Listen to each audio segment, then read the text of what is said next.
ඉෆ්තාරක invitation එකක් ලැබුණා. ඉෆ්තාරයකට සහභාගී වෙන්න අය මට මගේ නේම් එක ගෙස්ලා රිවිව් වල මෙන්ෂන් කරපු නිසා මට පොඩි අවෝඩ් එකක් හම්බ වෙනවා. ඉතින් ඒකටයි. ඉතින් මම ඔයාලත් එක්ක ෂෙයා කරගන්න හදන්නේ අපිට ස්ටාෆ් එක වෙනුවෙන් මේ HR එකෙන් ඕගනයිස් කරලා තිබුණු ඉෆ්තාර එක මොනවද කෑම කොයි වගේ කෑමද තිබුණේ කියන එක. ලොකු වීඩියෝ එකක් මේ විනාඩියක වගේ පොඩි වීඩියෝ එකක්.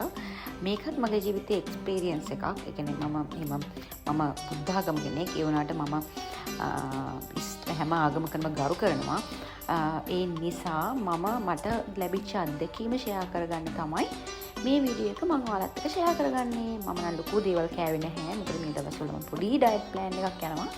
ඒ නිසා හරියම චූටි දේවල් ටිකක් තමයි ගත්තේ. හැබැයි ඩෙසර්ට් ගොඩාක් කෑවා. ඔයගොල්ලන්ට බලාගෙන යන්න පුළුවන් ඉස්සරහට.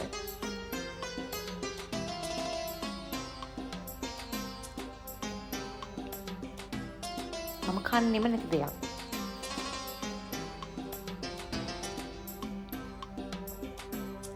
මෙහෙම තමයි ඔයගොල්ලෝ ටේබල් එක ඩෙකොරේට් කරලා තිබ්බේ. මේක තමයි මගේ පුංචි කෑම වේල. හැබැයි මම ඩෙසර්ට් ගොඩාක් ගත්තා. ආයෙ මාත් එක්ක ඊළඟ වීඩියෝ එකකින් හම්බ වෙනකම් හැමෝම සතුටින් ඉන්න.